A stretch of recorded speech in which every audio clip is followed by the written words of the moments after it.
Hi everyone, welcome back to Python programming. So last time we started talking about object-oriented programming, right? So today we'll finish what we want to cover in that.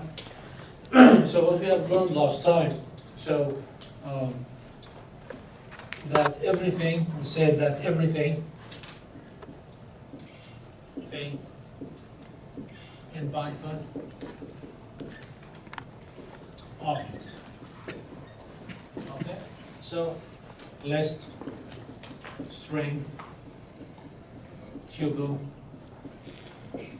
all of them are objects, right? Right? And objects are created from classes, right? And the base class for all the objects in Python is object, right? Object. So this is the basic class. So you have, for example, string class is coming from object or derived from object. List derived from object, etc. Right? So in object-oriented programming, we deal with objects. Objects are memory location,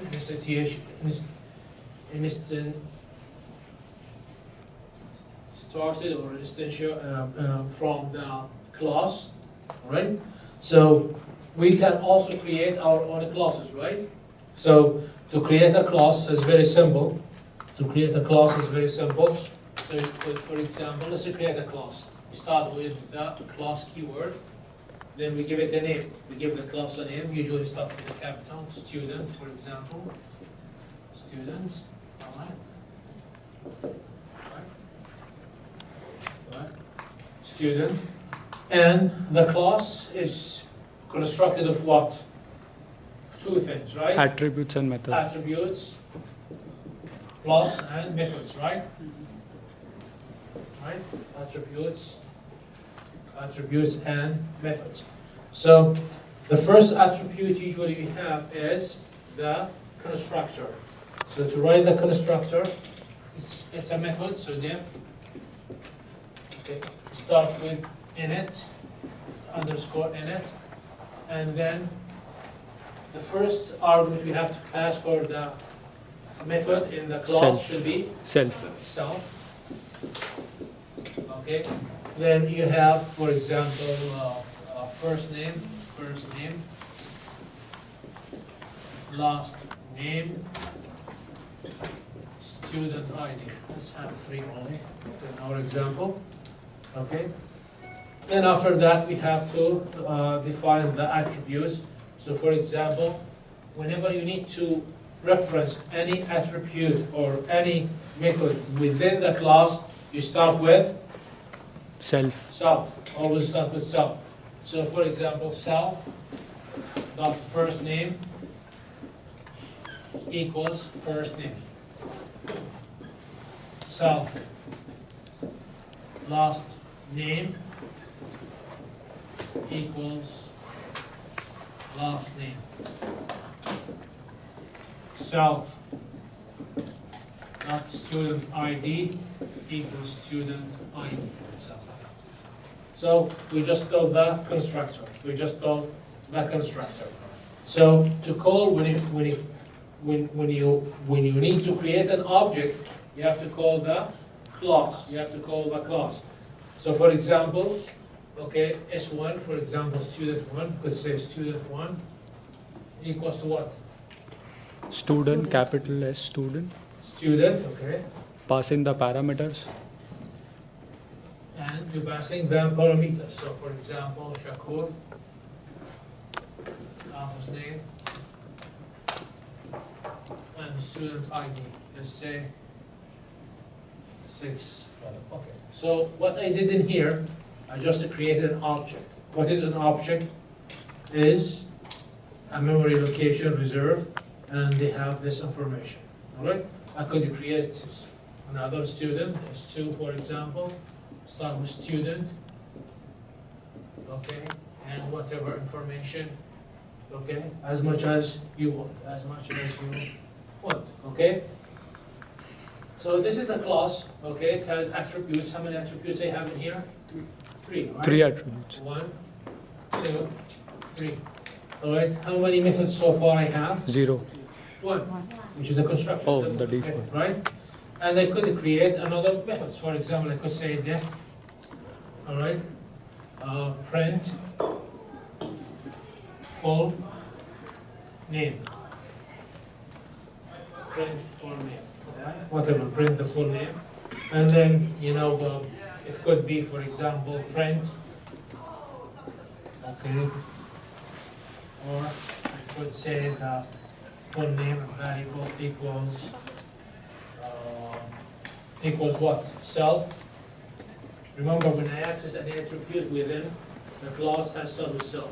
Self, first name, okay, plus self, last name. All right, and then I say here return fn. All right, return fn. All right. So now I create another method. So I could have a third method, a fourth method, as much as methods I have. Right. Right. So this is basically is saved where in a file.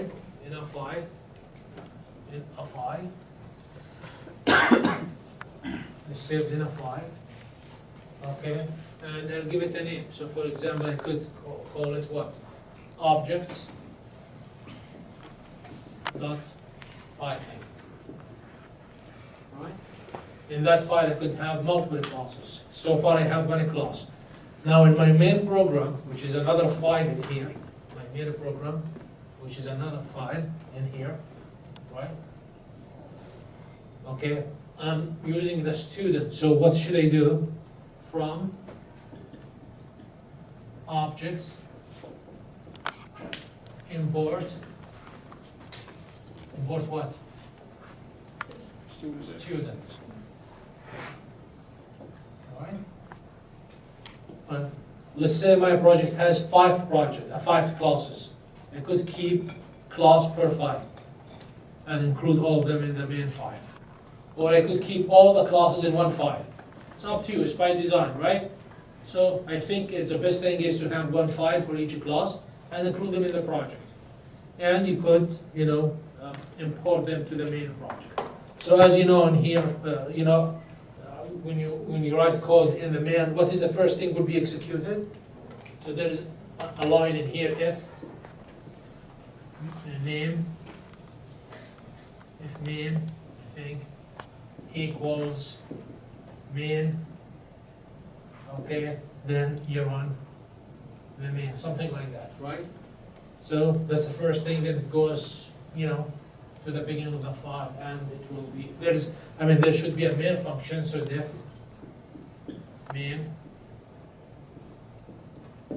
there's a code in the main, right? And it could have many other functions, all right? The functions could call different classes, do the job and all of that, okay? So that's what is object-oriented programming. Object-oriented programming is to create objects, right? So, and divide the tasks into classes, and moving forward, you could, you know, add methods. Methods are tasks done. Methods inside the class could call another method. So I could create another method, for example, in here, def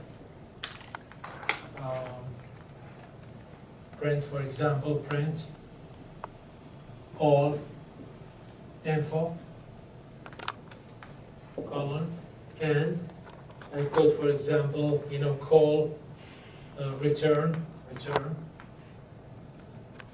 and I call, for example, return print full name plus student ID, for example, something like that, right? So I'm calling now a method which was created in here. There is no problem with that, right? All right. So one thing, inside the class, always you have to precede the attribute and the function with self. You don't use self outside. Outside, what you use? You use the object name. Okay, so I have created an object in here. If I need to access a value, for example, print, I need to know the name of the first name of the student. So all I have to say, print S1 dot Name. S1 dot First. first name. Right? Okay. If I need to set it up, if I need to set it again, if I need to set up the value, like this. If I need to set up the value,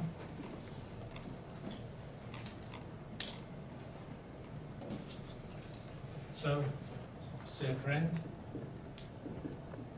S1 dot first name. Right?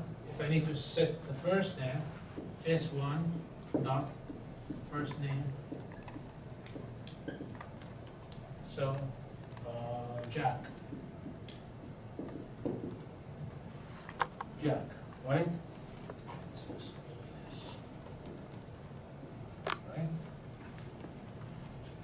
Right? I could add more attributes. So there is, for example, age. There is no age. Is there attribute age in here? There is none, right? So I could say age. Actually, let's first say S1 dot age equals, I'm young, 30, say. All right? So I could add attribute. All right? If I say, for example, in here, print S2 dot age, what does it give me? Error because S2 object is not defined. Okay, because it's not, this will give you error, right? So to create an attribute only for the S1 object, right? And so on and so forth. So object-oriented programming in principle is very easy. Okay, it's very easy. It is just you have to understand what you are doing and creating. Any questions so far? Any questions? No questions, right? What is the optional argument apart from self we can pass, like argwargs? What is that we pass during the function? Where? In the default constructor, so args, what is that? Or kwargs, what is that? Oh, the number of arguments. Yeah. We'll talk about that later. Okay, the number of arguments you could pass different. So you could have variable number of arguments or fixed number of arguments passing for that, right? What else? All right, now this attribute, okay, if you know from Java or C++, the attributes could be private or could be public, private or protected. There is nothing called protected in Python, but you could create private. Okay, why you need to have private attributes? To Why you protect. need to have the attribute private? What does it mean private? Hmm?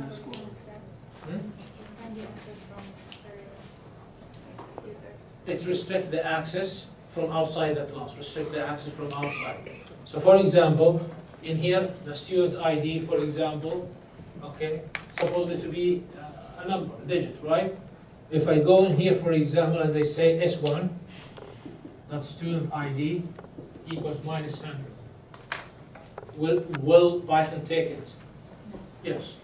But is it correct? It's not correct, okay? There is no minus, there is no ID in minus, right? So if you make it the way to do it, you have to have a logic in here. You have to have a logic in here to control the values that you could pass to the attribute. That's why we have setters and getters. What is a getter and what is a setter? To set values and to get values. Yeah, what is it? It's a method. Okay, it's a method. Setter and getters are methods, and inside these methods we'll have the logic. We'll have the logic for getting and setting, right? So we'll talk about it in a second. Okay, setters and getters, and there's something to make it much more easier than the setter and getter called a property. Property is a little bit easier. We'll talk about it in a second. All right. Also, you know, this is one class. Okay, where is it inherited from? Object. From object. So in here, feel free to write object in here. You don't have to, and feel free to write object. And it could inherit a class. So for example, in here we have a student. Let's say that I wanted to create, you know, a subclass or derive the class.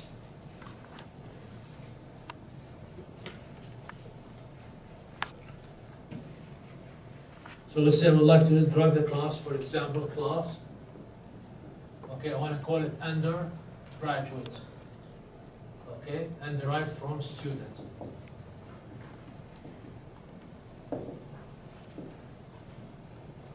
I could derive another class. I call it graduate, and derived from student. Right? Right. I could derive another class. You know, in the undergraduate, there's two kinds of degrees. There is BA and BS. BS Bachelor, BA, I don't know what it is. I don't know actually one difference between them. So some of majors, they give you BA, and some of them give you BS, right? Right? So you could also, for example, class,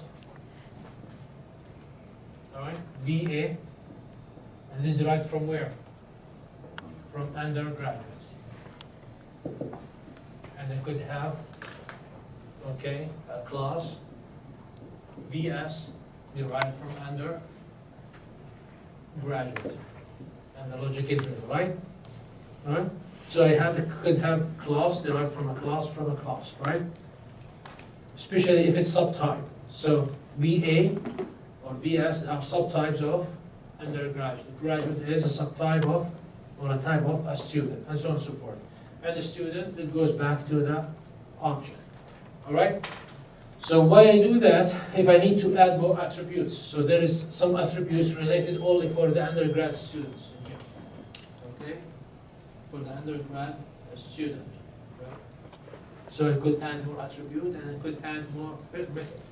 Actually, the method could repeat, work differently, so I could override. So in here, for example, print for name. So I could have a method, I could rewrite it again in here, print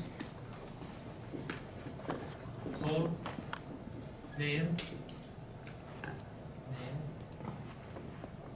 and I could have it in here, print full name,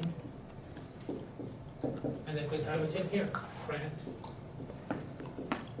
full name. So what I'm doing in here, I'm overriding the method. So the method is in here. Okay, I rewrite it in a way in here, in a different way in here. Okay, but you know what I'm doing. I'm overriding it. And this is what we call this, when you have multiple versions of the same method, what do we call this? Polymorphism. Polymorphism. Okay?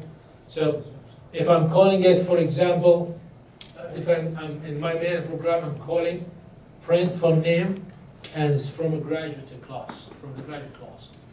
So it will, I mean, if the object derives from the graduate, so the object, first of all, will look in here.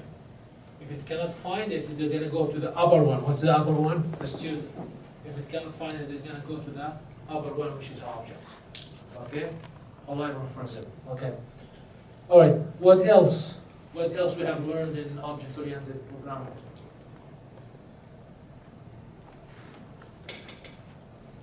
All right. So we spoke about deriving. So for example, in our example, we have, for example, and here what we have student, right? Student, and from it we have graduate and undergraduate, for example. So both. And for the undergraduate, we have the BA students and the BS degree students, right? So this is okay, inherited from this is inherited from this, and everything inherited from object, right? Object. All right. Also, we could have multiple inheritance. We could have multiple inheritance. Okay. So, for example, okay, you know, let's take an example.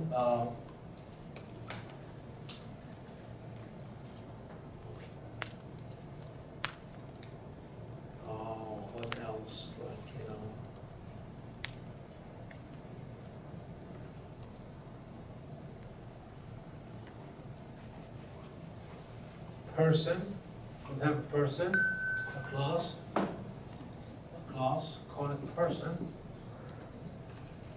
inherited from student and employee. So this person is a student and also he's an employee. Like me, for example. I'm an employee of this university, but I can be student. So it's like multiple inheritance. Okay? So the way it looks like this, it's like you have, like for example, you have the person inherited from employee and from student.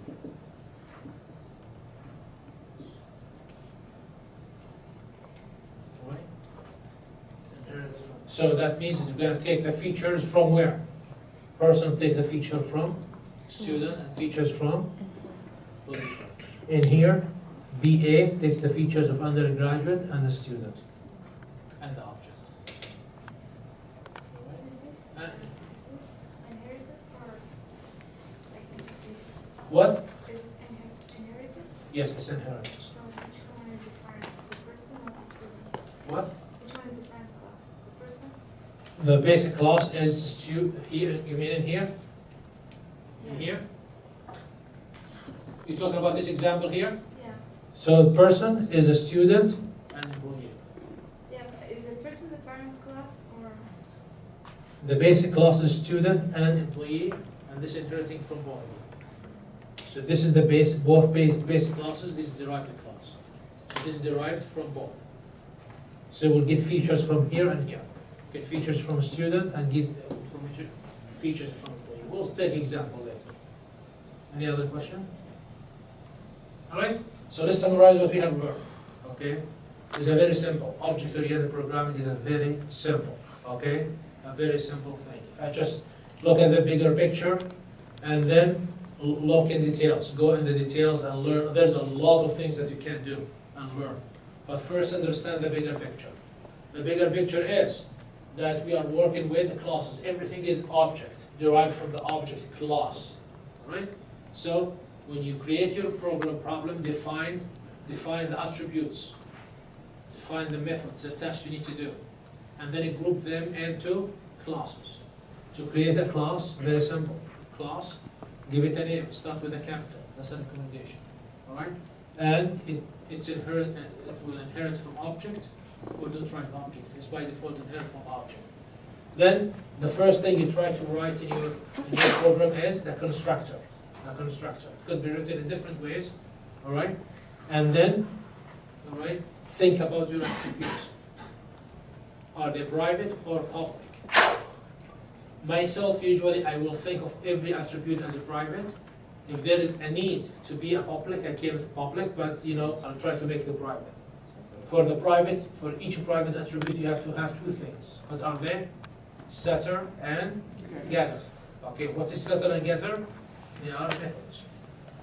They could be written as methods or as properties. We'll explain properties in a second, right?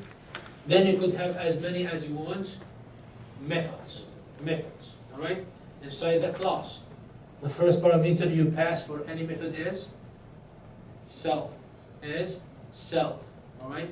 If you need to access any attribute, you has to start with self dot. And if you need to call a method within the class, self dot the method, like we did in here, self dot the method, all right? Then after that, outside the class, after you design the class and the logic and all of that, you have the main file that we created there, all right? And then you create objects. How you create your object? By calling the name of the class. So I have a student in here, for example, I could create, for example, student1 dot student, and then I pass the parameters, or depending on how I design, it depends on how I design the constructor, all right? Because I could design the constructor without passing any parameters. And I could add default values. For example, if I need to add default values, so equals empty string, equals 0, 0, 0, 0, or whatever. Okay, we'll see it in the PowerPoint, right? So I build the constructor. I find which one has to be public, which one has to be private. If it's a private, again, I have two methods, setters and getters, all right? And then I write the methods that I need to use, my logic, for whatever I'm trying to do, all right? This is one class. If there is another class, I create the other class, whether it's derived from a class I created or from the object, that depends on the design. And I'll try to keep myself, I will keep each class in one file, right? When I go to the main file, I include or import the classes, and then I have the logic in my main program. The main program, it has the main file, and the main file is like the master. Okay, it's like the organizer, calling the classes, creating the objects, doing whatever needs to be done. Okay. When we derive the classes, you could repeat the methods, and when you repeat the method in the subject class, we call it overriding. So you have to be careful how the methods will be called when they are after overriding. Right? There is an order they have to go through that. Right? That's it. That's object-oriented programming. Not much, you know. I think that, you know. So let's take a review. I'll go quickly over the PowerPoint. Any questions? Okay.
Alright, so I'll go quickly over the slides of last time. Stop me if you have a question.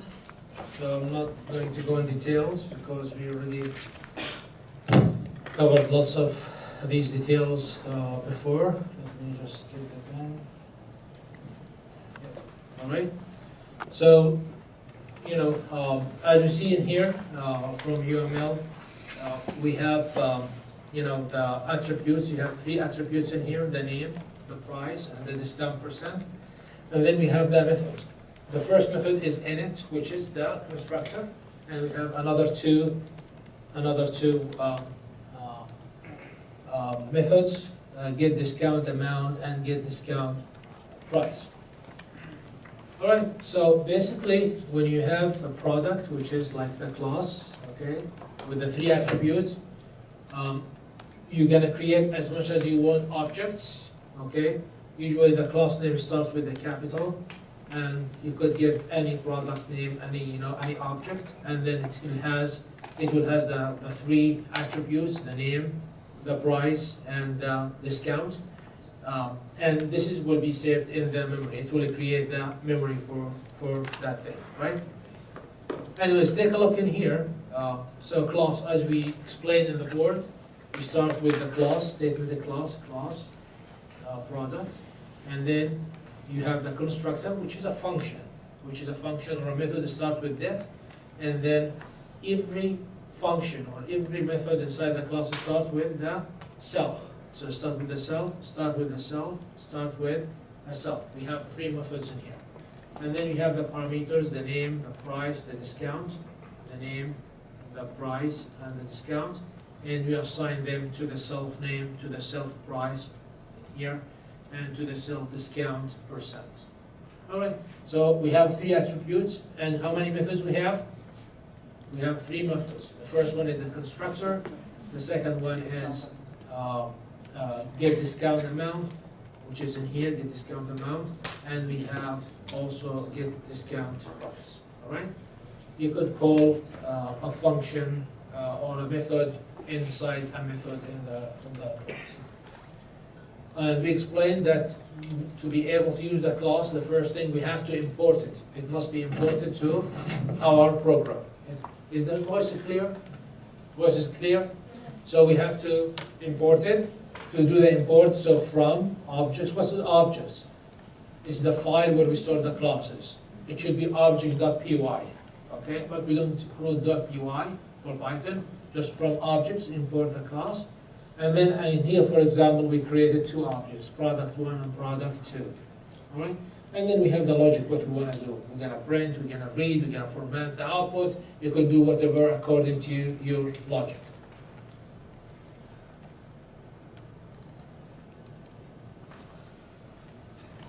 All right, so once you create the object will contain the attributes. You could always manually set up or change the value of the attribute. So for example, for product1 object, we have changed the discount percentage to 40 percentile, to 40% in here. And we always can, we can read the value. So we read the discount percent for product1, and we saved it in percent, which was 40%. All right? So once you create the object will create place in the memory. After that, we could set the value of the attributes, and we could read the value of the attributes. As simple as this. All right? And remember, we are dealing with the public attributes in here. Public attributes. You could do whatever you want. All right? You could set them up the way you want. Okay? Also, you could call the methods you create in the class. So how you can call the method? You start with the object name, and then the dot operator, and then the function name. If the method you have created has parameters, then you have to pass the parameters. If does not, it does not. So look in here, for example, in this. Okay? Sale price equals, sale price is a variable that you are creating, okay? And where are you getting from? You're getting it for product1. So product1 dot get discount price. It will read the value. Okay. It will call the method. It will call the method in the class. It will call the method in the class. All right. So can you have constructor with no parameters? Sure you can. And here, for example, I have no parameters in here. However, I initialize the values. So self.name equals nothing, none. So self.price equals 0, and self.discount price equals 0. All right. So whenever I create an object, the attributes will have these values. And I could change them manually. I could assign different values manually, but not at the construction time. So when the constructor is called, it will assign these values, the initial values. Yes? Do we have to call the constructor init all the time, or is it predefined, or the init, or it's just like a name? To create the object, you have to call the constructor. No, but like the init. You see, init, is it like a predefined name, or it's just Init is a predefined from the object. So if you don't create a constructor, you will inherit the basic constructor from object. Like, let's say we want to create a constructor and call it another name. It's okay, right? No. It has to be init. It has to be init. What if you have like many constructors? Hmm? What if you have many constructors in the... You could have many constructors. You could have multiple constructors. Okay, but if you don't create a constructor, we'll inherit the main one from the object. So there is a lot of functions inherited from the object. So one example is the init. Okay, so what you do when you write the constructor, you are overriding the original one from the object. Okay, there is for example str. All right, str. It's defined in the object, and if you write it in your class, you are overriding it. Okay, there is iter for iteration. If you write it in your class, then you overwrite anything starts with underscore, ends with underscore, that means it's inherited from the object. And all you're doing in here is overriding it. Alright? So it has to be in it. It has to be in it. And it could have multiple constructors. There's no problem. Okay? If you don't write the constructor is there, but it's inherited from where? From the object. Alright? So technically, you should always write a constructor. You should always write a constructor. Okay? The more precise constructors you have, the easier the code will run. Right? So for example, because in here I have no parameters for the constructor, I have to set up the attributes manually. I have to assign the attributes manually. So product.name equals whatever. Product.price equals $12.99. Product.discount equals discount percentage 62. Right? So which one is better? To create like a constructor which passes the parameters, or add them manually like this? Okay, it depends on your application. Definitely, the easier you make the interface, the better is the program. Clear? So in here a constructor with, I'm going very fast through these slides, we covered them last time, so you could stop me if you have a question. All right. So in here a constructor with 3 parameters. All right. The self does not count because self always has to be there. So look in here to create the object, or you have to call it product, okay, and you put the 3 values. In the previous one, you have to create 3 lines to set up the values. So it's your choice, depends on what you wanna do. Also, you could have a constructor with default values. So if you don't pass the parameters, it will go to default value. So the name defaults to none, price to 0.0, and discount to 0.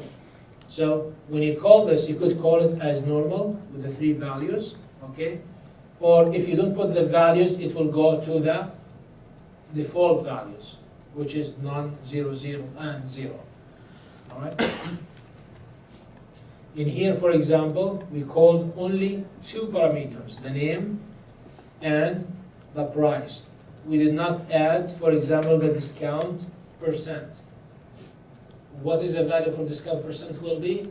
The default. What is the default value? 0. The default value is 0. All right. So, that's the method that you could create. Okay. And you could call them. How can you call them? By using the dot operator.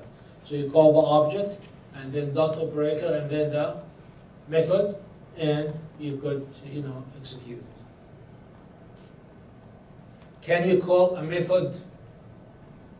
Can a method in your class call another method in your class? Yes. Sure, yes. So this is an example. Okay, it's calling another method.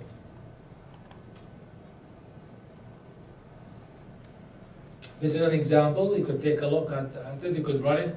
As you see in here, I kept you all the codes, so all you have to download them and play with them. Try to change them. I don't want to go over the code. I think we went over it last time. So as you see in here, and we went through over this example last time. So we have the dice is inherited from the die. The die has a value and one method which is roll. The dice has a list of what? Of objects, list of objects of the die, and you could add a die and then roll all. This is other functions. Anyways, you could play with it. I mean, we ran it last time. We explained last time. Now we come to the private attribute. Private attribute. So we said it's very important to protect your attributes whenever you can. Okay. I think by default you should always try to do so. So in here, to create a private attribute, it's very simple. We have to start the attribute with underscore. 1 or 2. 1 will work also. Okay? Okay, so this will make it a private attribute. Then after that, you're going to have the getter and the setter. So for each private attribute, you have to create 2 methods, getter and setter. So in here, get value and set value, and there is another method called roll. So you have public methods for getting and setting attributes, and there is another public method. All right. Again, to start a private private attribute, you have to start it with underscore. Okay.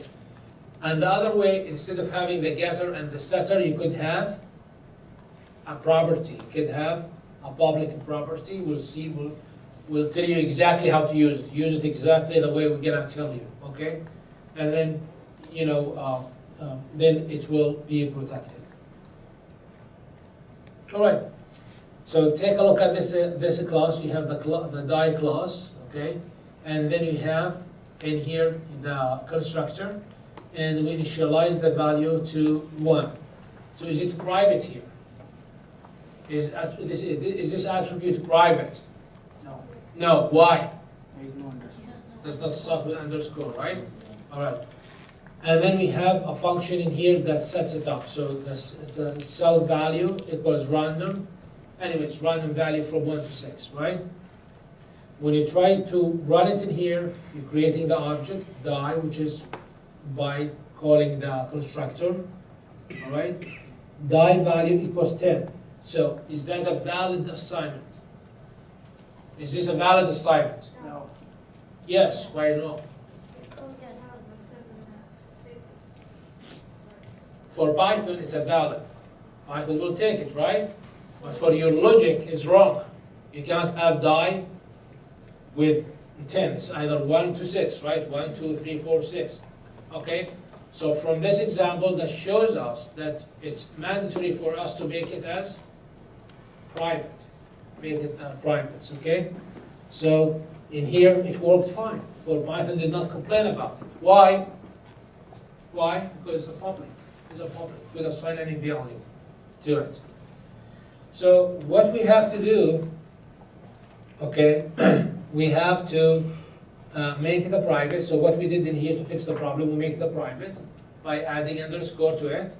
And then after that, we have to create 2 methods. The first one is getter in here, get value. And by the way, by convention, the getter starts with the word get, and the setter starts by the word set. Set value and get value. So get value of self, and this is to read, and then we use the roll function to set up the value. All right, the roll function to set up the value.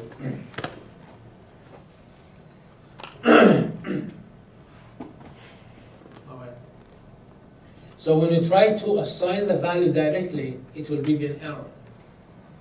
It will give you an error. Why? Because it's a private. You cannot assign the value directly.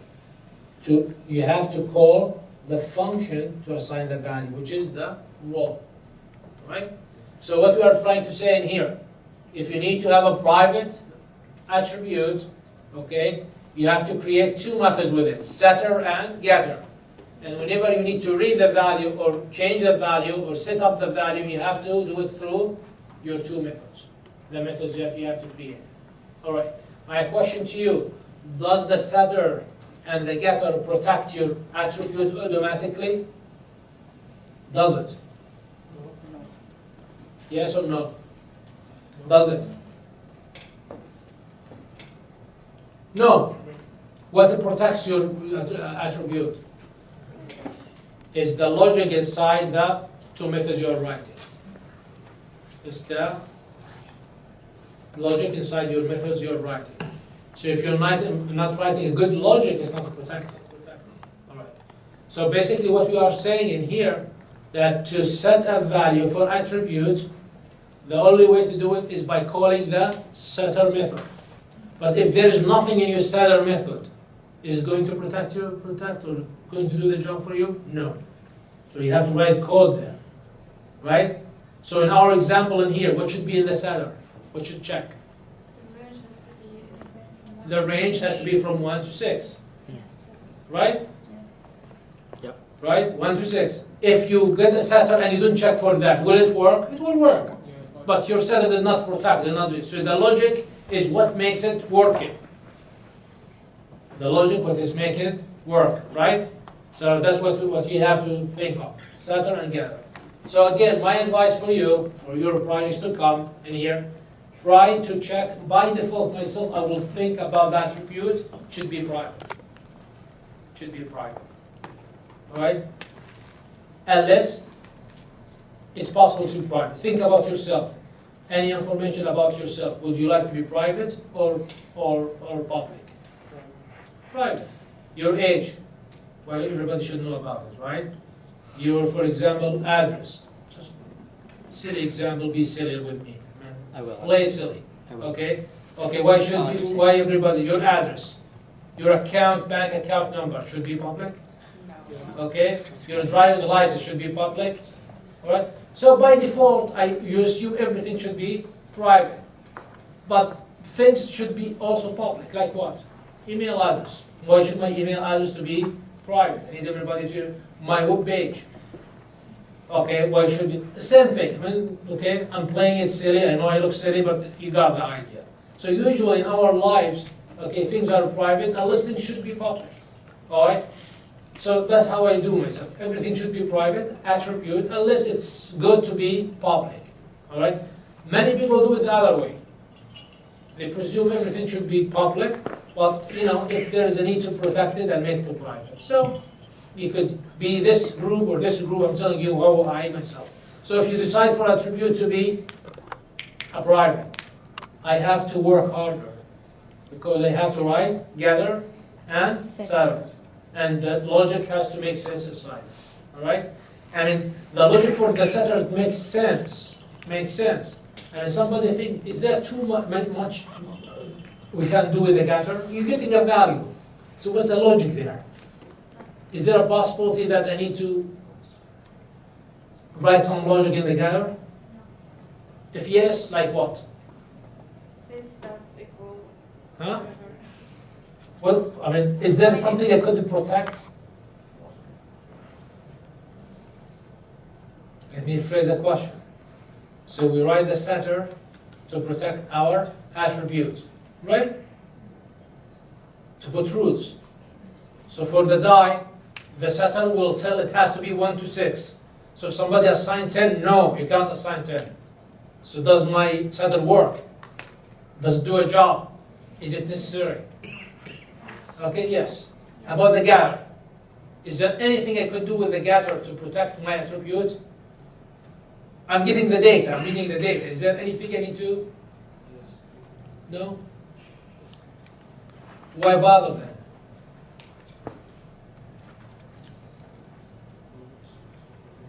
Can you think of something useful I could do with the getter? Authenticate with whom the data is reading. Who's the... For authentication? Huh? You can set the rules in your data. What? You can set the rules for your input in the data. But you know, getter I'm reading. So rules of what? I'm reading. So let's say there is attribute called age. Okay, I need to read it through the getter. Is there anything I could do with it? With the getter to protect the data? To, you know? Maybe ask for some key, then compare that. Who is reading that? So I'll give you an example. If I'm reading a list and saving it a list, what's the issue with the list? Anybody can read it. Anybody can change it, right? It's immutable, right? Okay. So usually in the getter, when I need to protect the data, I read it as a tuple. I convert from list to tuple. Oh, So mutable is not changeable, right? Maybe there's an example later, right? So getter there's things you could do with the getter. Yes, setter is very obvious. You know, it controls how I change the value, how I assign the value. For the getter also there's some logic that you could put there, right? Like somebody mentioned, to authenticate or before you read the data, you need, for example, to make sure it's only certain methods calling the data or something. You could control, you know, a lot of things, right? So the question is to you, you know, is this very important? yes. Why?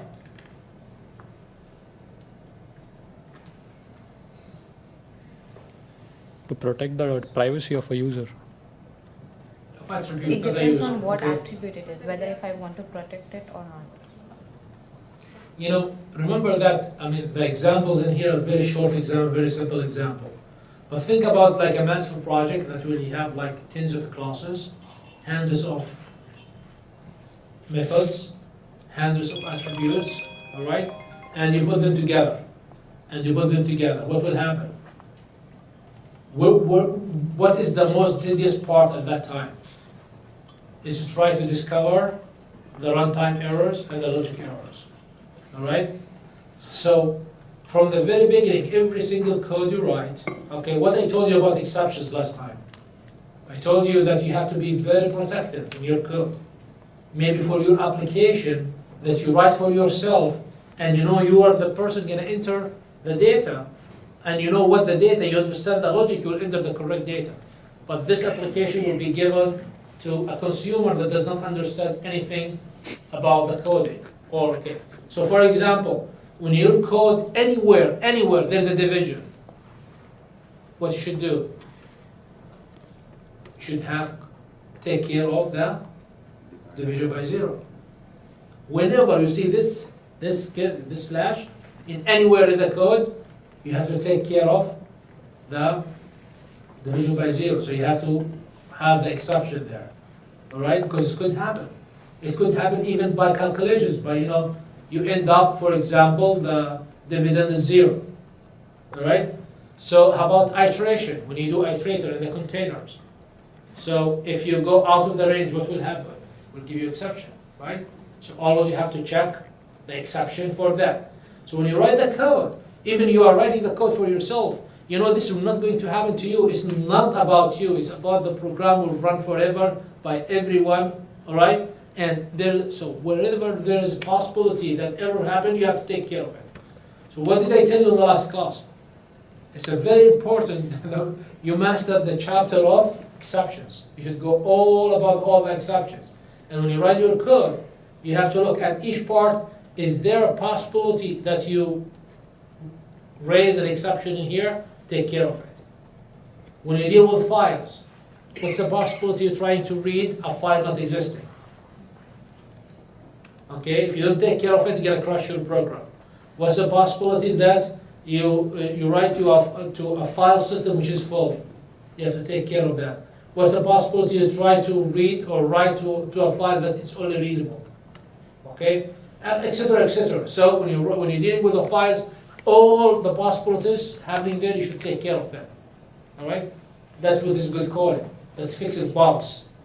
So bugs will come later from where? From weak programming. From weak programming. You have to take care of all of these. Same thing in here. Private. Create a private attribute.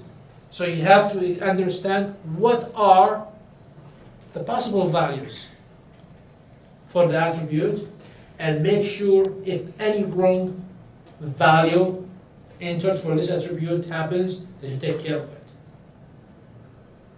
All right? And when you write a code, it's like thousands of lines. So you have this class. So this class has this method. You make this method perfect. Measures everything, works perfect. Then the second method, the same thing. The third method, then the whole class is perfect. You test the whole class by itself, put it in a side. Then you come to the second class you're writing. The same thing you do until it's perfect. And then you join everything together. And otherwise, if you're writing like, easy code, simple code, no protection, no exceptions, no checks, no asserts, no nothing, what will happen? When you have the first problem, you don't know where is it coming from. Just you're going to spend like the rest of your life looking for a needle in the hay for the problem. You don't do that, right? Told you before, writing a neat program is a talent, all right? So you read some of the codes for the students, you feel like you're reading a story, right? Story. So whenever there's a need for a comment, you put a comment. Choosing the names of the classes, the names of the methods, the names of the variables, the names of the attributes, has to reflect the story, okay? When you write a code, when I read your code, I need to read the story, like I'm enjoying the story until the end, right? Okay, this is very tough. I told you before also, this comes by habit. So if you get used to write this code this way, you cannot do it otherwise. Always you'll do it like this way. But if you are used to write nasty code, okay, it's a very hard to get the train back, all right? And I told you for your homeworks, and we are checking for that. So I need to see the story. The comments is very important. The comment is as important to me as the code itself. All right? So somebody writing a code, working perfectly, no comments, no story, 50% of the grade is gone. Person writing a code with a nice story, but at the end it's not running right, still 50% is gone. All right? But both are equal. Person have a perfect running program and person has a perfect documented program. They are equal to me. To get the full grade, the 50%, the 50%, you have to put them together. Exceptions. Anywhere you have division by zero possibles, you don't take care of it, that's a problem. Okay? You understand? So very important, just get used to the good habits of programming. Okay, please do that. And by the way, when you go for job interviews, they check that out. I mean, they will give you a task nowadays. I mean, before in 1990s, you walk in the street, okay, somebody, hey, you know how to program? You say yes, and we have a job for you. In the boom, not boom, there's jobs for everybody, okay? People work in grocery stores, they talk to them, train them, and they become programmers. There's no people, right? Nowadays, for every like 20 application you apply, you get 1 or 2 interviews, right? And they will ask you to come for 1 or 2 interviews, right? 4 interview first, and then you come first time, second time they ask you details. Why? Because there's not a lot of jobs. But they look at these details. So be careful, get used to be a neat programmer, good programmer, okay? Get used to it. Anyways. All right, so in here, when you look in here, what do I have? I have a private attribute, all right? Then I have the getter, you see get value, and you have set value. Get value and set value. So, for example, in the getter in here, did they do anything special? Private. It's a private, did they do anything special? No, the only thing is to get the value, I have to call this method. But did they have any logic in there? Protection? No. I did not, right? How about in here, in the setter? Yeah. Yes. So what I check, that has to be between 0 and, between 1 and 6. If it's not, then what I do? I have to raise exception, right? Right? That's what it is, okay? So and here I created an object, I call the constructor. So die set value 6. I set value. So now the value is 6. If I say, for example, die that value equals 6, will it work? No. Why? Because it's a private and they have the setter, right? All right. In here what I did, I read the value, which is get value. So basically, when you have a setter and the getter, you have to read it through a getter, and you have to change it or write it with a setter, and applying the logic. All right. So in here, what I'm trying to do, look in here, set value minus 1. It will give you an error. Why? It's not in the range. Because I have in the setter, I have a raise exception when it's not within the range. If I use it as a public, a standard way, will I get this? It will accept it, will take it. If I use, for example, value, okay, value, okay, equals minus 1, and of course in here die, for example, whatever, die, right? It will accept it. In here, because I'm calling the function, it's not accepting it. So now let me give you a very interesting thing called a property. Okay, property, I don't think that we have it in Java. Do we have properties in Java? Java experts? Wait, what? Property.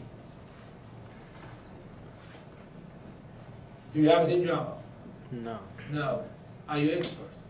No. No. Okay. All right. All right. How we have it in C#? Who are experts in C sharp? Yeah, C# has properties. Higher properties, right? Okay. So I don't know. Myself, I don't. Okay? Alright, so this is the way to do it. Okay? So look in here. Very, very, very neat. Alright, so you place this add property in top of the getter. And you place the property name .setter in top of the setter. Exactly like this. So don't ask me why. Okay, that's what Python tells you. Alright, so let's take example. Alright, so in here what we have in here? A constructor. And the value 1 is what? Private. Private. So for the setter, for the getter, we place in top of the getter. So look in here. This is underscore value, and here will be value and value. So the name of the setter and the getter will be value. All right. The only difference in the getter, we start with add property in top of it. In the setter, you put in top of it add value.setters. Exactly like that. Okay. And then you have the logic for the getter and the logic for the setter. So when you call it, look in here. What I did in here, I did a constructor, and die.value equals 6. Die.value equals 6. So this way, because there is a property, it will call the setter. We call the setter. And whatever logic inside the setter will be applied. All right? And for getter, the same thing, die.value. So it's neater, much more neater than using the get value and set value. Because get value and set value is what? Is methods. Okay, property will allow you to use it as normal way. However, it will apply the function of the getter and the setter. Okay, let me repeat this one more time. Again, clear, erase. Okay, in here. So this is the value in here is what? Is a private attribute. I have to create two methods. Both of them will be called value. Sorry, value in here. The only difference for the getter, it start with add property. For the setter, start add value.setter. Then after that, after I create this getter and the setter in this way, I have the property, I could access the value by its name. And that's what we did in here. As you see in here, so die.value equals 6. If I try to do it 10, it will not work. Why? Because it's going to go call the setter function. What is the setter function? It's in here. All right? So that's an example. If I try to say die value minus 1, because the property, it will give you an error. Why it gives you error? Because check in the language in here, in the program, what we say that, die value must be from 1 to 6. Yes? Okay, so for this example, we have just the value as like parameter, right? Attribute, right? So we have like more attribute. Do we have to set like a property for each one? Like say a Property for each attribute. So then we will have more methods. Yes. Like setter. Yes. So which is like the setter and method is better. Tell me what? I mean like the setter and getter is better. It's like less code. No, it's not better because you're gonna for getter and setter you're gonna have two methods. Okay, let's say, okay.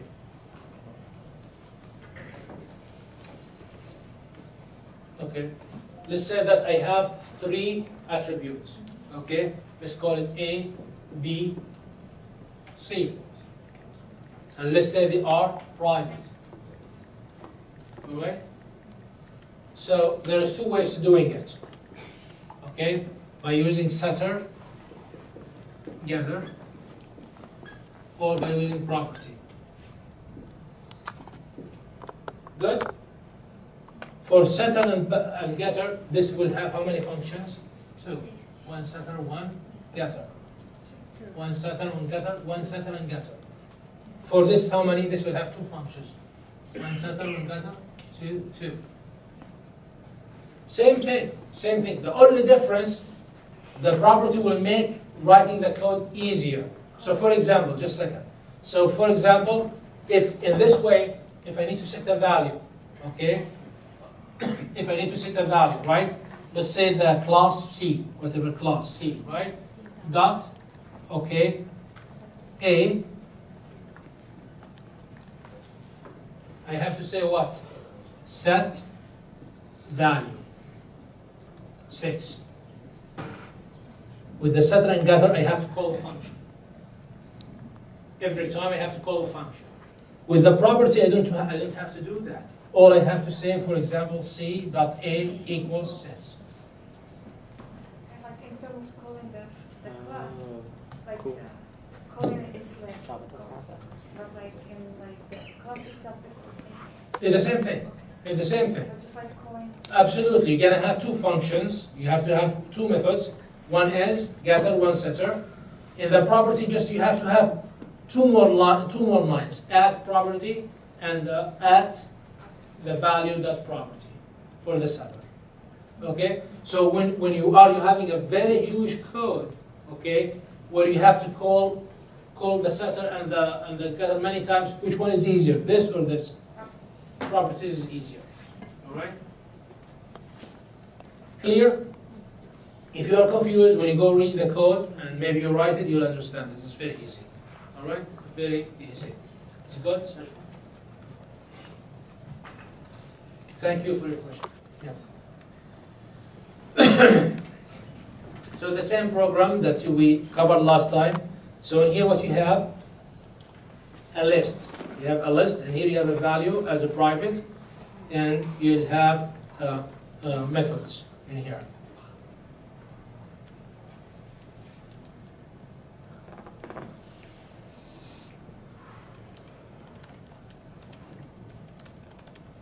So looking here at the property, okay, the property, so define the price, self, return self dot price, okay. So in here there's nothing special. Okay, we created that, we created the function, nothing special. But in the setter, in the setter, there is a logic, right? Yeah. So the price cannot be less than 0. You cannot sell something in minus, right?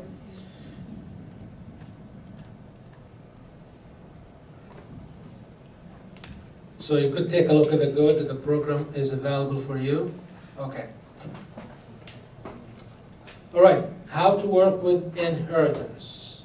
All right. So far, I mean, that we covered last time, so I think it's clear. Any questions? Any questions? Should be easy, right? All right.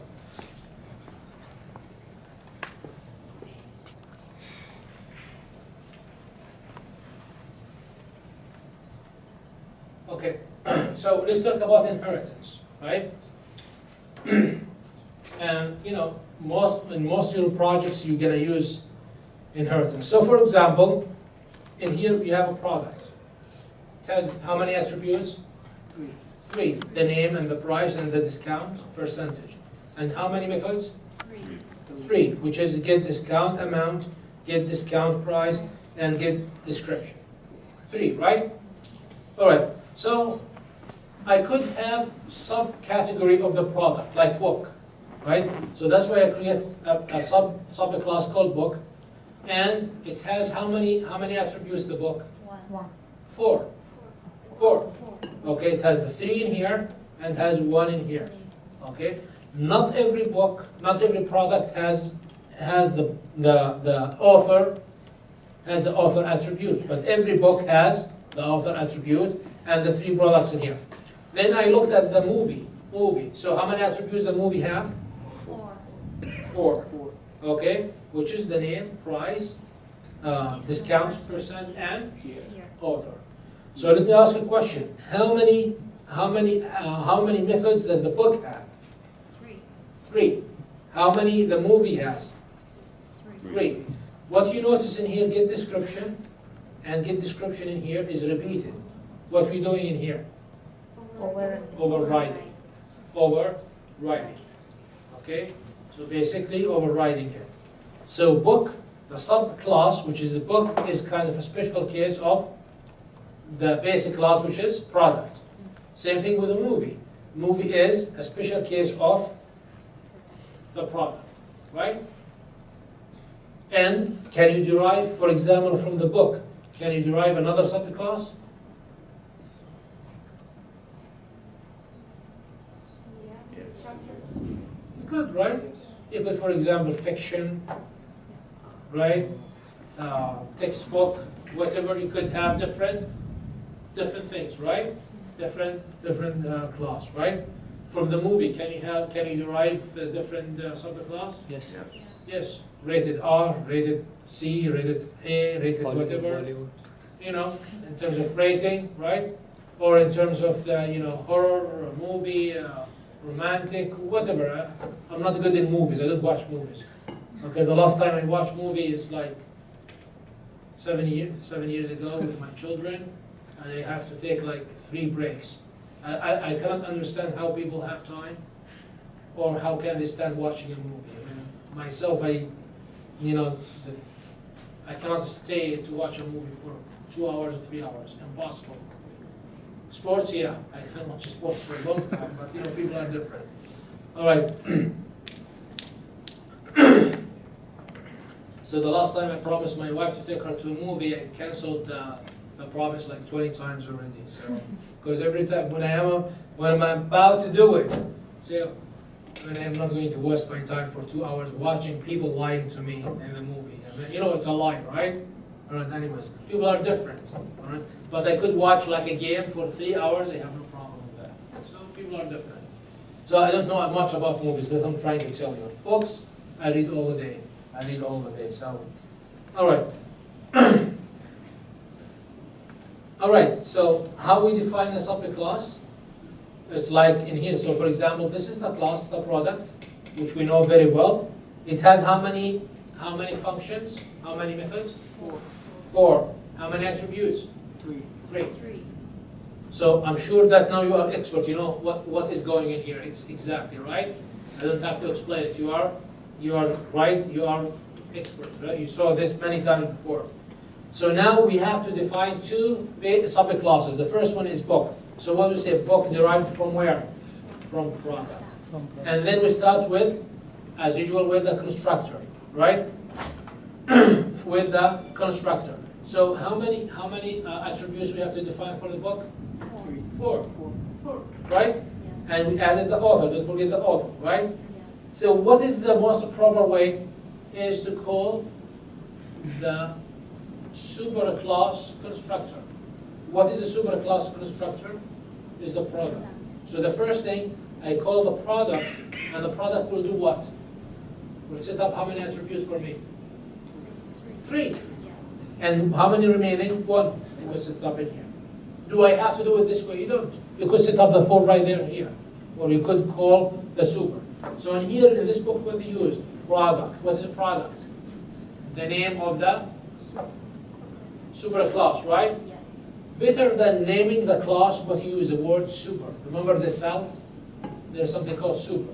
So super, that's superclass. So use super better than name of the class, because if you change the name of the class, then you have to go and change all the code inside these subclasses, right? Super, that means go to the class you derive from. Okay, super. The word, keyword, super. Okay.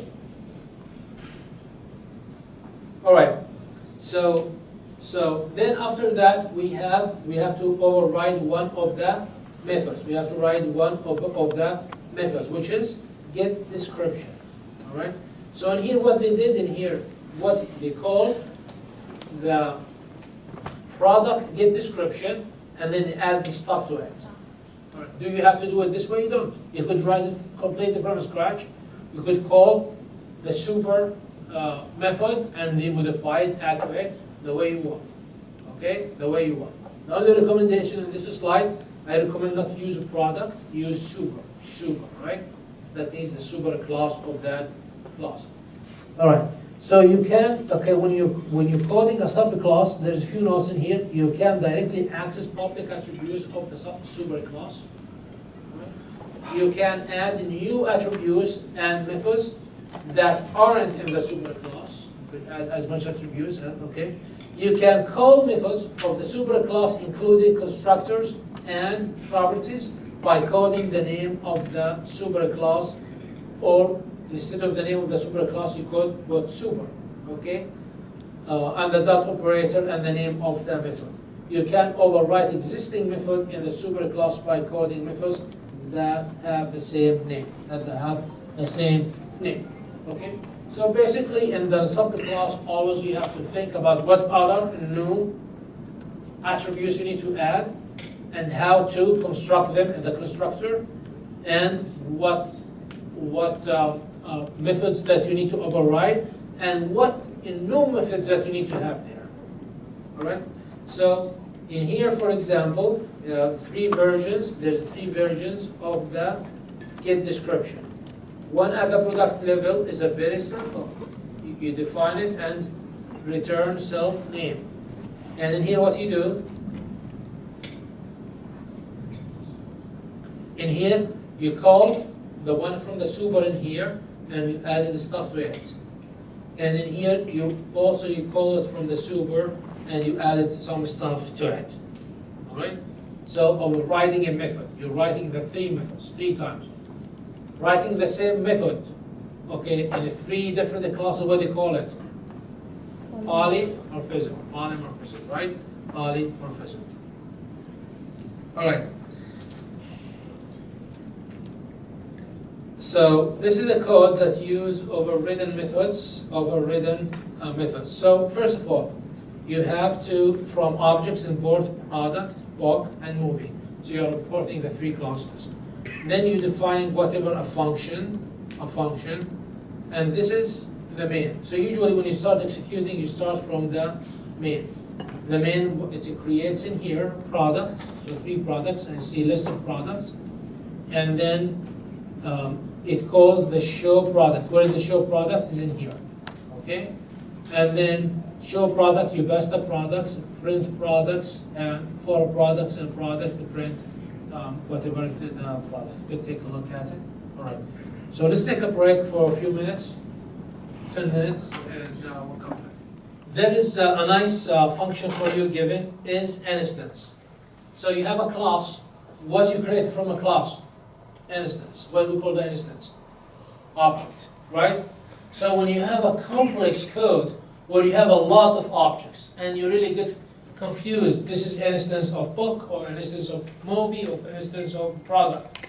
There's a function for you is instance. So you'll check the object, you visit the instance of certain class.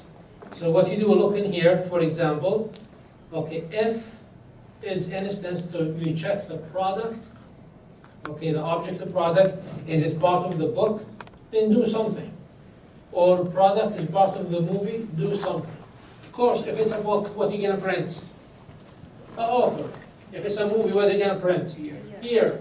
All right? So you'll find yourself that you need in your code to know this is instance of what. All right? So it's very handy that you could use in your program. Clear? So this is the program. This is the product. Yes. So product data. So the name, the discount rate, the product data also. You know. So just run the program. Okay. Of course, you have the product created. Then you have the book. You have the movie, classes. You could. I gave you the codes in here. Download them, please. I mean, it's easy, by the way, to download the code and run it. Again. All right, just believe me once in your life. Don't believe me after that. Okay? This code, download it, run it, read it, you feel you're writing it. Okay? You feel you're understanding it. Just remove it and say that you just read the code and just know the problem and you know the logic. All right? So tell yourself, okay, let me write it myself from scratch without looking. All right? You will think initially, oh, in 10 minutes I will be able to do it. You will not. Okay, writing a code is something different than reading a code. Just try this once, and you'll be surprised how much frustration you could get writing a simple code. Okay, which you have read a few minutes ago. Right? But you'll learn so much from writing it as much more than reading it. So people who depend on reading code, I mean, they are not, going to excel in programming. You have to write code. So if you have time to read 20 codes and time to write 2 codes, I choose to write 2 codes. Well, you are busy, you are businessmen, right? Businesswomen, you're busy, right? Like me, right? You are all busy. You don't have time. You say you have 3 hours to study for this class. So in 3 hours you could read 20 problems with solutions, or you could read 2 problems and rewrite the code by yourself. Definitely. Forget about the reading and go write the two problems by yourself. You'll learn as much as reading 30 problems with solutions. Okay? I mean, how many times I said that in the class so far? So many. And maybe I will say it many more times, but believe me, okay, that's what you need to do. All right? That's what you need to do. All right? Anyways, so you could take a look at the code. Oh, so remember that we said there is a special functions or methods derived from the object. One of them is str. So str is a function derived from the object, right? And sometimes that we need to override it. Okay, sometimes we need to override it. Okay, okay. So the str, okay, this is what, for example, print use. This is what format, what's format, the function use, right? They use this. It's derived from the object. So for example, let's say I create a class P, A. Class called PA, whatever it is, okay? All right, and if I say print PA, what does it give me? Error. No, it will print it, the object. It's object. And Object. address, all right? But that's not what I want, right? So for example, the PA list is information about the user or about the product. What I need when I say print PA, it will print the information about the object, right? About the object that I have created. So always I could override the function in a way I want. Let's take a look in here. So for example, okay, you define the function in here, as you see in here, def str self return string for object. String for object. Okay. Look in here what I'm doing in here. I'm modifying it. Okay, I'm modifying it. So overriding. Modifying, that means I'm modifying it. So def str self return self.name plus. Then I'm having this separator, self.price plus. Then having this as separator, then the discount rate. So now when I try to print the object, it will give me what? The product name, it will give me the price and the percentage. Let's try it out, okay? So in here, I created a product, okay, which has a Stanley 13-ounce wood hammer, and the price is $12.99, and the discount is $62. When I say print product, what does it give me? The new format I have created, the way I override it, right? If I did not do this, if I did not do the overriding, what will it print for me? Object of product at this location of the memory.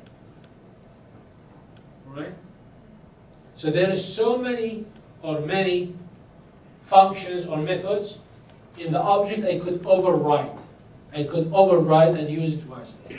So now, if I print the object of a product, what will it give me? The details of the product. If I don't override it, what will give me? The object. Okay, tell me, is the object and the location, right? So when you write a class, you're a class, and if you are a proficient, you should always override many functions, many methods, to help you to have a good code, that you could use, right? Clear? There is many other functions that you could override. Okay. So for example, there is iterator. There is next. Okay. There is attributes. For example, doc. You could write the doc. All of these things you could write and use as you need. So for example, in here, two more methods of object class. You have the iterator and you have the next. You know what's iterators, right? You know what's iterators? Yes, right?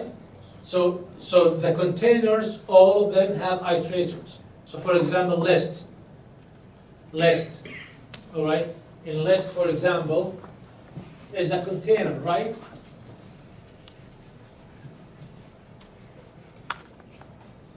The list, for example, let's say L equals 1, 2, 3, 4. What is this? A container. What kind of container? A list, right? So if I say, for example, for I in the list, what will do? It will iterate. So it starts with 1, then 2, then 3, then 4, right? Right? Okay, why is it iterating inside okay, because there is iterator. There is a method written, inherited called iterator, and the next.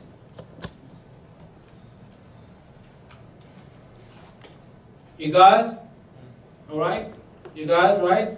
Let's say now I have a list. Let's say I have a list, for example, of product class. Okay, like you have the product, for example, product.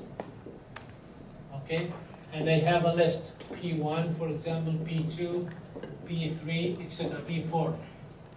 Can I iterate through these products? So what is P1? What's P2? It's an object of a class that I created, right? Can I iterate through it? By default, no. Why? Because the iterator function or method is not overridden. You could write it. Take a look in here.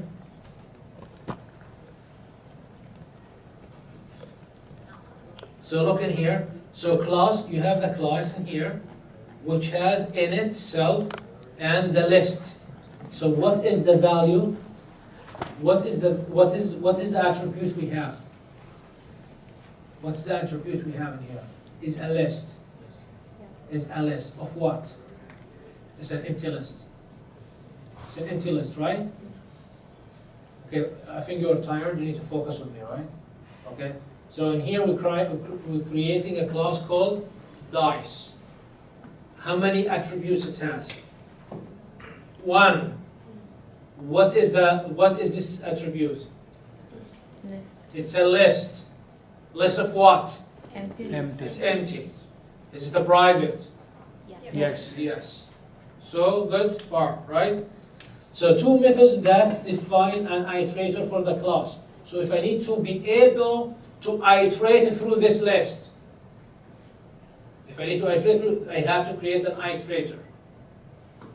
And the next, two things I have to write them. The first one is the iterator. So I'm overriding the iter.self. So what I'm saying, the self.index. Okay, the index -1 because I need to iterate. So the pointer at the beginning was says where? Before the first item. What is the first item? 0, 1, 2, 3. So I have to put the item where? The pointer where? Before, at -1. So what I'm saying in here, the index equals -1. That's the initializing the index and return self. So I created the iterator. Now, every time I iterate through the list, what I'm doing, what I'm running, the next, right? The next. So I have to also to do the next. So the next, I have to override the next. So if self index greater or equal the length of the list, can I iterate outside of the length of the list? No. If the list is 5, can I have the value for next equals 6? It will give me an exception, right? Yeah. All right. So what I'm saying in here, that self index, and I'm measuring the length of the list minus 1. Because if it's the length of the list is 5, I can go up to where? 4. Why? Because we start from 0. So if the list is 5, I can go up to 4 because we start from 0. 0, 1, 2, 3, 4. So I want to make sure in the next that when it goes to the length minus 1, it will stop. Does not iterate anymore. So if we go outside that, it will raise, stop iteration. Otherwise, what you do with the index? You increment by 1, and you read the value of that one, the value of that one. So in here, what we are doing, we're creating iterator inside the class that I will be able to iterate. For that, what I should do, 2 things. Number 1, I have to override the iter method. Number 2, I have to override the next method. And pretty much written this way. Or pretty much always written this way. Just if you read it closely, you'll understand what's happening, right? In the previous example, what did we override? The str method, right? So there's many functions you could override and use it inside your class. Professor, this index self dot underscore underscore index, is this given in the library or we have to write it down?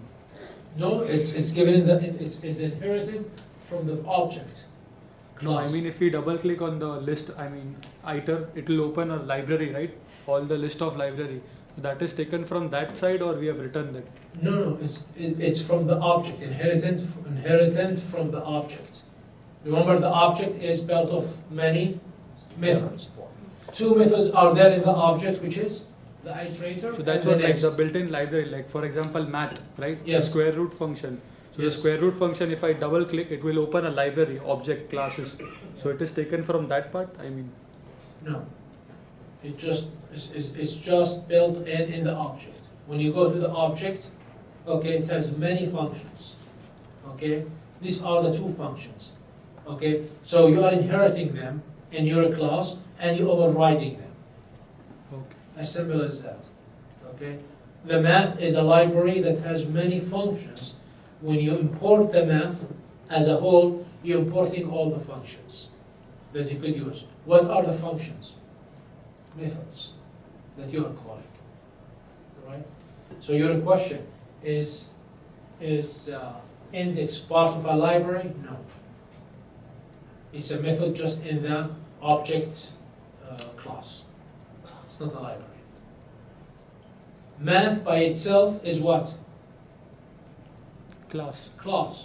Inherited from where? object. Object. So this next and iter is higher than the math because it's coming from where? From the object. I'm not sure if I make sense. Okay, sometimes I don't make sense for myself, but you know. Are we overriding init every time, whatever we are writing? So init inherited also from where? From object. So when you create a class, you should override it. Okay, if you don't, and you run the constructor, it will call the init from where? From the object. And usually it will not be good because, you know, depends how you write the class, you know. So the best thing always, you should always you should write the init, the constructor yourself. Okay?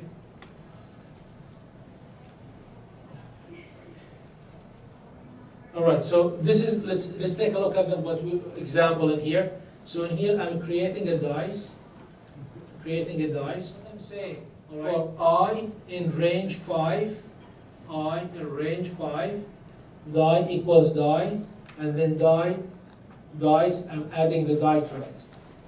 If I don't, that's the whole point. If I don't override the iter and the next, this will not run. This will not run. So try the code without overriding the iter and next, this will not run. So what the iterators allow you to do? To iterate through the container in the for statement. Clear? All right? So this will not run if I do not override the iterator and the next. Okay? Again, the best way to understand what I'm talking about, to run the code. You will understand exactly what I'm talking. All right. So the code that automatically calls the iterator method for die in dies, and then I'm going through it, right? So if I don't here define the iterator, it will give me an error, type error. It will be type error. This is the code you put to code.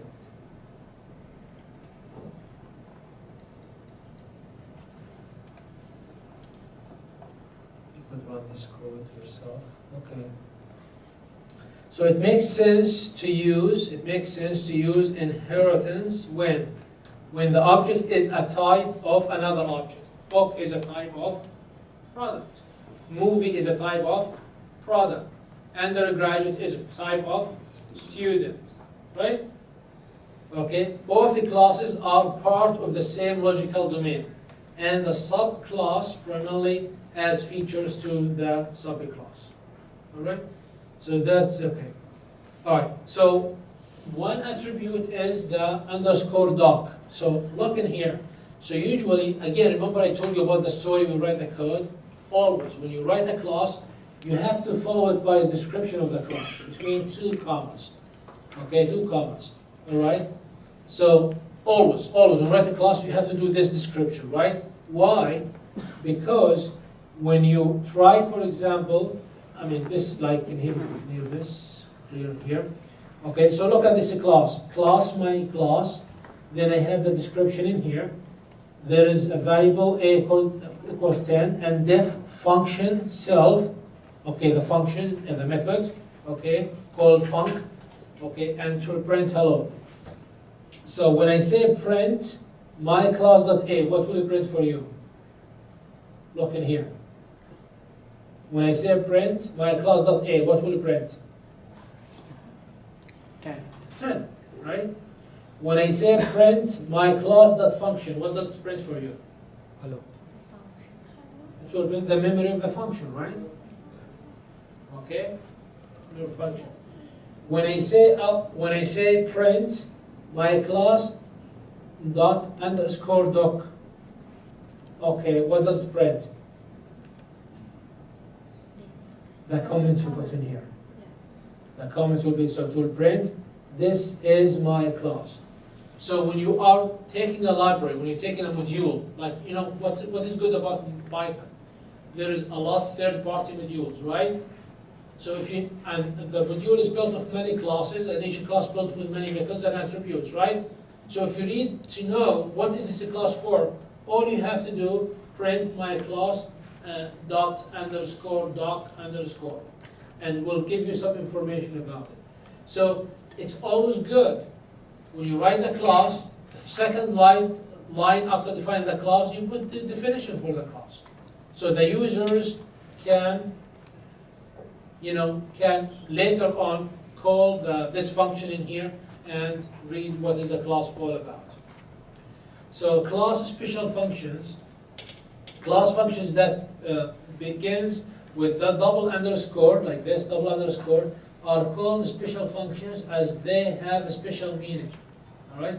This is a special function, there is many. So far we learned about how many special functions? Init, str, next, iterate. Next. These are special what? Functions. How about underscore, doc underscore? That's special attributes. Special attributes, right? So these are inherited from where? Object. From the object. Okay? And you will be able to override them. You will be able to override what? Functions, The function. And you will be able to use the attribute. attributes. Okay, in any class. All right, let's talk about multiple inheritance in Python. Okay, multiple inheritance. So here what you have, base 1 and the class base 2, and then here what you did, you multi-derived, you derived it from two classes, base 1 and base 2. So you have base 1, base 2, and then you have derived. So this one has the features of what? Of base 1 plus the features of base 2. Plus its features. Huh? Plus its features. Plus its features. Okay, the new features are created. Alright? Example. Can you think of example? Like a person, like I put a person, like person here, person. This could be a student and this could be employee. So myself, for example, if I go to my, what's the web advisor, right? Web advisor, right? So yourself, you have one profile, which is student. Myself, how many profiles I have? 3. Student, Employee, faculty. employee, and faculty. I have 3, okay? So you could do that, okay? And this is what we call this multiple inheritance. That you inherit from 2 bases, 3 bases. And also the most normal one is to have multi-level inheritance, multi-level. So the derived 2 is inherited from derived 1. So derived 2 has features from where? From derived 2 and from derived 1 and from the base. When you look at derived 1 has features from where?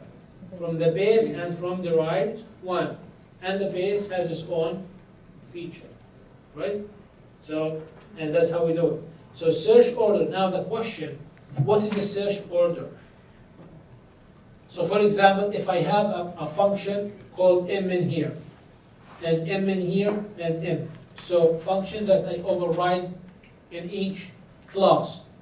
When I call it, which one will be called? This one, or this one, or this one? So there is something called MRO, Method Resolution Order. Method Resolution Order. So it will search first, for example, in the device 2. If it does not find, it will go derived 1. If it does not find, it's going to go to the base. Right? Again, what I'm talking about? I'm talking about derived or overridden methods. Why do we override the methods? Because we change the logic a little bit, right? So we change the logic. So when I call it, where it should go? It's gonna call from the class I'm calling.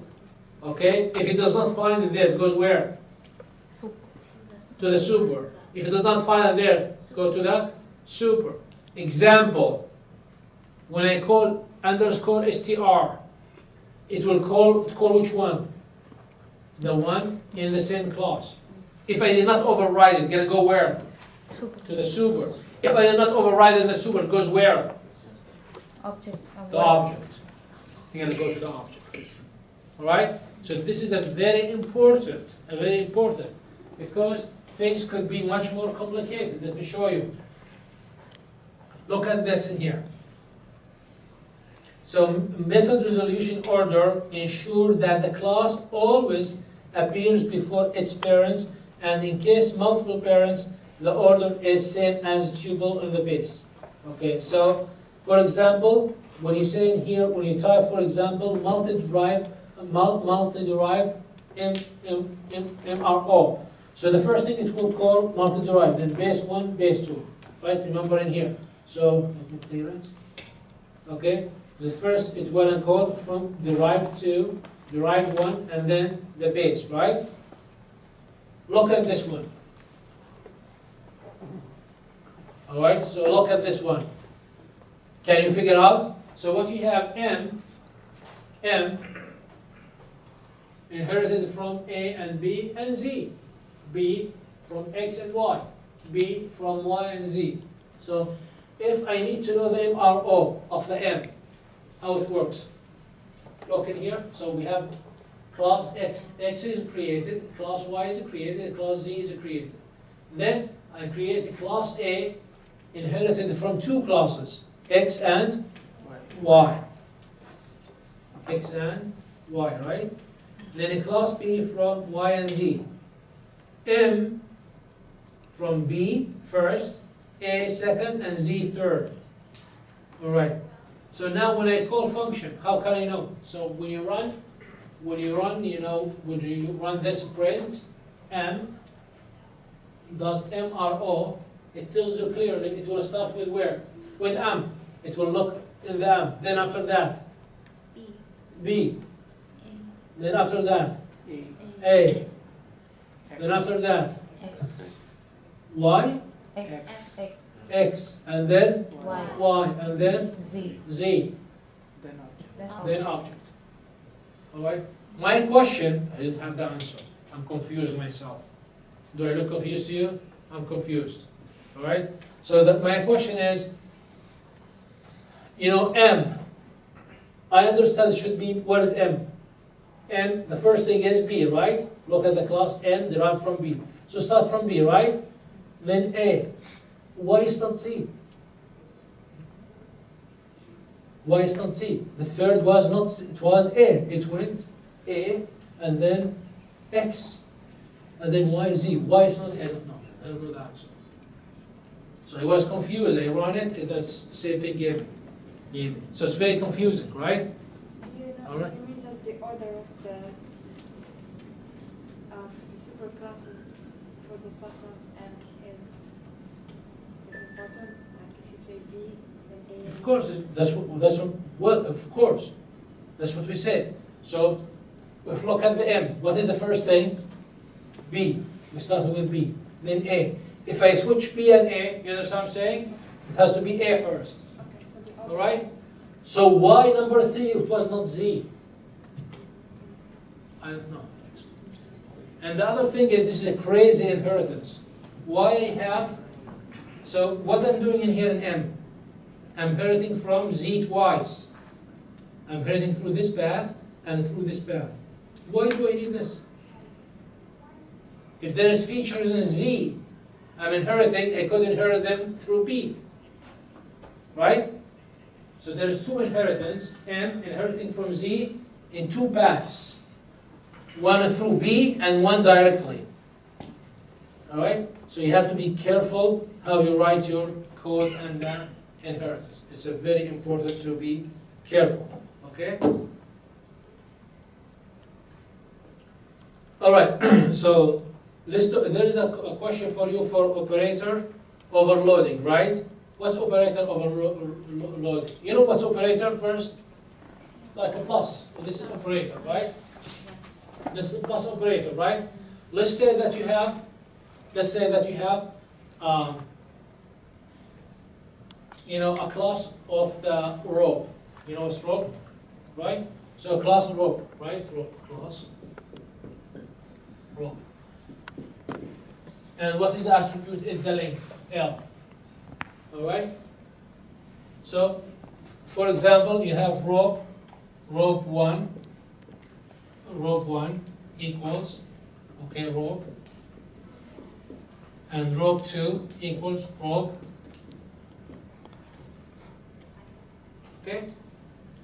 So if I say, for example, R1 plus R2, what is it going to give me? Error. Error. All right? So I could override the operator to add the length. So let's say the length of R1 is 10, and this is 20. It should give me how much? 30. Right? Let's say I have a class of boxes. So when I add box 1 with box 2, it will add the volumes. All right?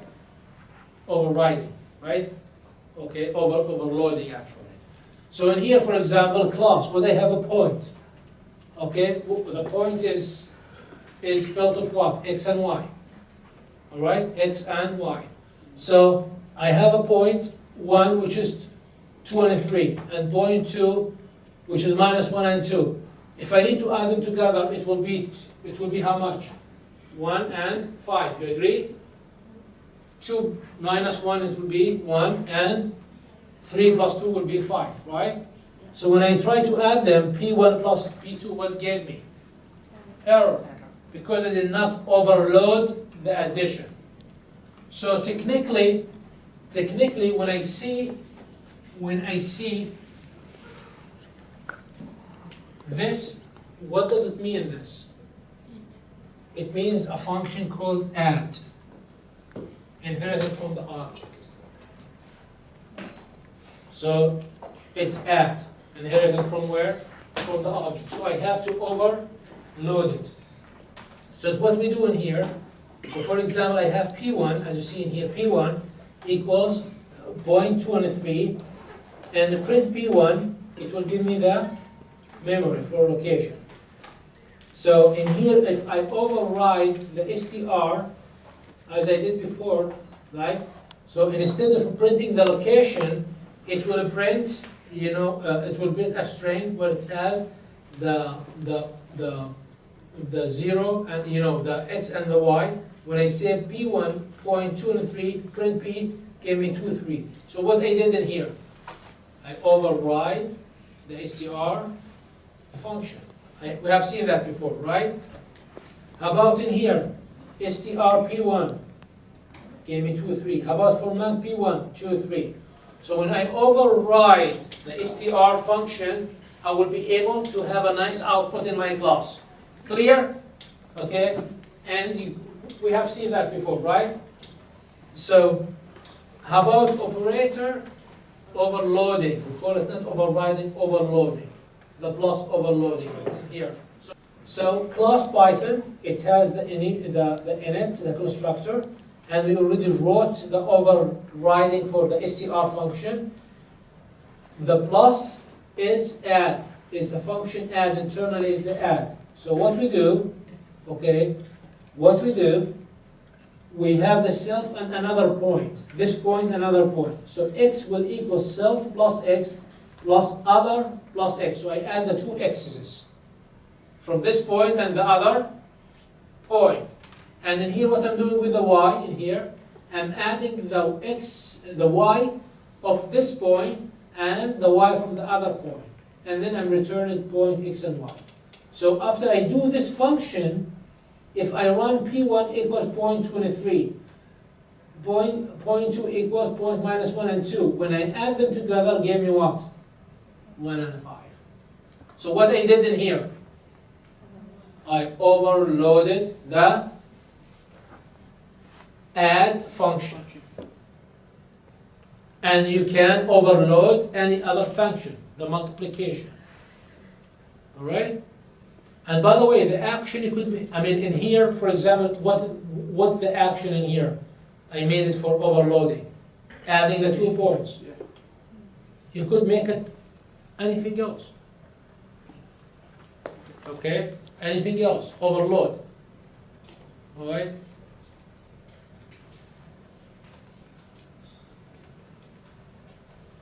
So, for example, all of these, so for example, the addition, you see the addition?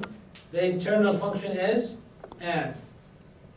The subtraction, sub, multi, power, invert, XOR, OR. So you could, any operator you could override it. And I think one of the homework we gave you is to do overloading. Overloading operator. Simple. It's a very simple thing to do. Very simple thing to do. All right. Also, you could do it for the comparison operators. What are the comparison operators? Greater than, less than, equal, whatever. Okay. So in here we did it, for example, for which one in here? For the greater than, I think. Less than, for less than. So 0.1, 0.11, less than point minus 2 or 3, true, false. So we did overriding for it. And these all the original or the internal comparison functions. You could override all of them. You could override all of them, right? Finally, I mean, this will tell you about object-oriented programming, how to write object-oriented programming. So basically, you have to divide, when you're trying to create a project, you have to look at, identify the data attributes, okay? You have to know what are the data attributes, divide them, the attributes in small sets, identify the class and the methods, and try to writing them. So for example, collect all the attributes, possible attributes, then try to modify them. So for example, this is you don't need remove, you added one, right? And then after that you create the product, which is the class, subproduct, add attributes, group the attributes, and just it has to make sense for you. I think that's very simple to do. All right. So what we have learned today, we have finished object-oriented programming in this class. All right. We covered a lot. All right. I think we covered a lot. Did anybody finish the homework? Anybody finish the homework? All right. So you have the homework, which is due Monday, and then Tuesday you have exam. All right. It is just basically that you have to go over the concepts of object-oriented programming. One question I remember is for overloading. Okay. And about inheritance. So you'll learn a lot from the, my advice for you, start with the homework and go backward to learn. Okay, backward to learn when you need something. Thank you so much.